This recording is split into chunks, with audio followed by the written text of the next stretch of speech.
So what is up, guys? Nick here, helping you to master your technology. Should you still buy an iPhone 7? Today, we revisit a familiar foe here in July 2018. You guys seem to be enjoying the should you still buy iPhone videos I've been doing lately. And the reason I want to bring this one back, I did a video should you buy iPhone 7 5 months ago. You could check that out, more shots and things like that. But in this one, we have the LCD iPhone coming to replace the iPhone 8 and 8 Plus.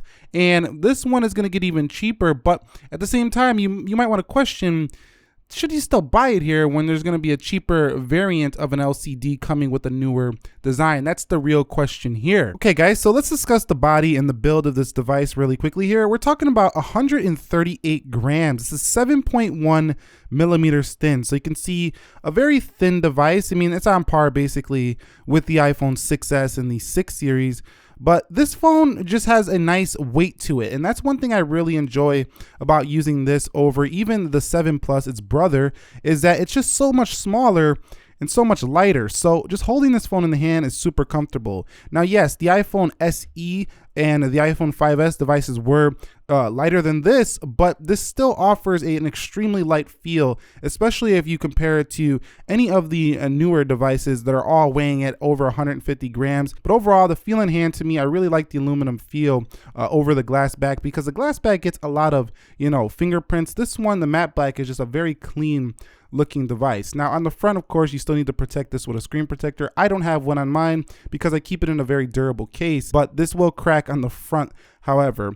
But on the whole, the body has felt very light. I mean, if you like that association of heavy to premium, then the iPhone 7 is probably not going to feel great to you. But if you like that really balanced, lightweight device with a lot of power in your hand, you're going to love the iPhone 7 still, because it's even lighter than the iPhone 8. So that's my impressions of the body. It's pretty strong, featherweight, and it's just really comfortable to use day to day. Okay, so talking a little bit more about the display, here is where the iPhone 7 is a mixed bag, because the iPhone 7 does have your traditional, 16:9 display. It also has a pretty good display. It's LCD, but it's very well calibrated and very balanced colors. So let's go ahead and go into the wallpapers here and take a look at some other wallpapers to show off the display a little bit more. You can see colors just look really good on this display overall. It's got really good viewing angles, but LCD in comparison to OLED just doesn't look quite as, vibrant, quite as amazing in store anyway. But on a day-to-day, it's pretty comfortable on the eyes. One thing that is low about this phone though is the resolution. At only 326 pixels per inch. If you look at this next to pretty much most phones that are in the same price category in the market, this phone has a little bit less density, and that's noticeable, especially if you compare it to one of its closest competitors that's actually cheaper than this phone now as well. The Galaxy S7 has a much higher density, and it looks much sharper and vibrant than this display. But overall, the display is still comfortable to the eyes, and if you get immersed in your content and just using the iOS experience, you kind of tend to forget that it's 326 pixels per inch, that it's not even a 1080 display. It does have a 65.6 screen to body ratio, which makes it feel like the bezels are pretty huge, which they are. That's one of the negatives of this phone. But overall, I think the display is still definitely serviceable, usable right now. And if you're going to buy it, you just got to keep in mind, are you cool with the thicker bezels, the less trendy tall display? Then you'll still appreciate what the 7 has to offer. Okay, so let's talk a little bit about the software department of the iPhone 7. So going into software update, you can see I'm running the official 11.4. I didn't put 12 on here because I still use this phone as a daily sometimes for when I go out doing activities like sports or, biking, things like that. I need something light and portable. I still go to the iPhone 7 sometimes. It's a really nice device. Now, in terms of the software itself, iOS has been a little bit spotty in the earlier stages. The iOS 11.4 though has been pretty stable here for this device, and I haven't had much crashes at all. I still feel like iOS 10 when this device first came out was faster than iOS 11, but we're gonna see performance upgrades in iOS 12 going forward. In early betas are not showing too much of a difference, but I'm sure in the later betas, when we get closer to the official GM builds, we're gonna see some very fast increases in performance here for the iPhone 7. Now, in terms of iOS, that what iOS is versus Android, that's a whole different debate for another day. Software overall though, it's gonna be updated for a couple years to come. And if you're buying this device right now, you're not going to have any issues with having this device 2-3 years and still being updated. However, I'm not sure how long it will be fast in those upcoming years, but seeing as though the big controversy with iOS 11, I don't think Apple's going to be downgrading performance on your iPhone anytime soon. And that brings me on to performance. Now, I know you've seen a few of my speed tests already with the iPhone 7, but what's really impressed me about the iPhone 7 is its competent performance. Now, it's been out almost 2 years, and I don't really see any difference when it comes to this category. This phone is on par with most 2018 Android phones when it comes to performance. It feels as fast as a Galaxy S9 in terms of, just the power of the applications. Now, the animations do open a little faster on the S9 and newer devices, but the fact that an older 2016 phone can keep up with pretty much any Android today shows that this processor was definitely ahead of its time in the quad-core A10 Fusion, and there's a reason why the A10 Fusion is in the new iPads. So if you're buying this for everyday performance right now, this is still a strong suit, and the A11 is not that much of a difference either over this A10. I mean, yes, of course, on benchmarks, it's more, but in the real world, I can't tell if there's an A10 or an A11 in my device. So performance should not be a concern if buying an iPhone 7 right now. Very snappy, very impressive performance. Software is going to get even better with 12 as well to increase the performance further. So let's discuss that battery life. Now, I've experienced this phone in the day-to-day quite a bit, and the battery life has been pretty good actually. 88% here right now on the device. I actually have a maximum capacity on this iPhone 7 right here. And this phone is, I would say, a day phone for most users. Now, it's not going to be a 2-day phone, and heavy users will need to top this thing up before bedtime. But most people should be able to get through a full day with the iPhone 7. Now, it's not great battery life, but it's a 1-day battery life phone. It's not disappointing.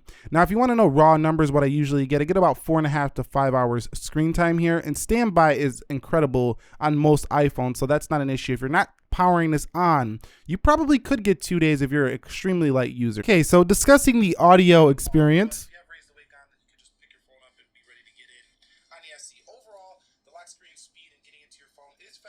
It's pretty good. It does have dual speaker here, so you got one down here, one embedded within the earpiece. And I've always pretty much enjoyed the audio experience here when it comes to external. The iPhone 8, though, has increased that speaker quite substantially, like 20%. So the iPhone 8 is definitely louder than this phone, but having both is really welcome. I don't really like mono speakers at all. At the bottom, though, no headphone jack, and I've lost pretty much every dongle I've ever had. External speakers, though, are strong for the iPhone 7. So talking about the camera, I don't want to go on too much about this. Just look at the samples and judge for yourself.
So I quickly want to just point out a few things I didn't like about the 7. Number one is no wireless charging. Even this year when this phone came out, the S7 had wireless charging. I think even the S6 before it might have had wireless charging.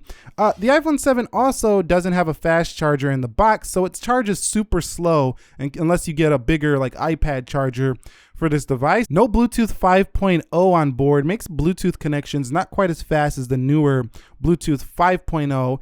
And this also has really chunky bezels, so I didn't really like that too much. Also, without a case, The iPhone 8 or 7 is super slippery unless you get the jet black one, which kind of comes out with the trade-off of a lot of scratching on that phone. So the aluminum body iPhone 7s are super slippery. So that's a few things I didn't like about this phone overall. They need a case on them for sure. So in conclusion, should you still buy this device? It's easy for a lot of people to just say, yeah, of course, it's still very fast. It's got the latest updates. It's nothing different from the iPhone 8. But if you really think closely about buying this, it's kind of tricky proposition, because right now at this point, we all know the LCD iPhone is coming. And if you buy this phone right now from Apple, you're going to pay over $600 with taxes, especially for the one you really want, which is the 128 gig. And 32 gigs is not quite a bit of storage. But if you get this third party, you could find a deal. It can be an excellent deal still. However, again, you do have the iPhone 8, which is going to come down in a couple of months. I think personally, if you're using a 6S right now, I would hold off a couple months. But if you're the type of person who knows, like, I want that iPhone 7, or I don't want to pay for the newer, more premium iPhones, iPhone 7 is just as good. When the new one comes out, you're not buying it anyway, then this could still be a great device for you. Also, this device comes in multiple colors: matte black, gold, silver. You could still find the red one somewhere, rose gold, and jet black. The iPhone 7 represents what I like to say as balance. It's a balance of good processor, good camera, good display calibration, and just good speed. So overall, it's a nice balanced device, and it runs much better than most budget phones do today. If you found this video helpful, enjoyable, entertaining, informing, do me a favor, click that like button for me. And if you're new here, consider subscribing for more. Any questions, comments, concerns in the comment section. Nick here, helping you to master your technology. Be sure to be well, and peace.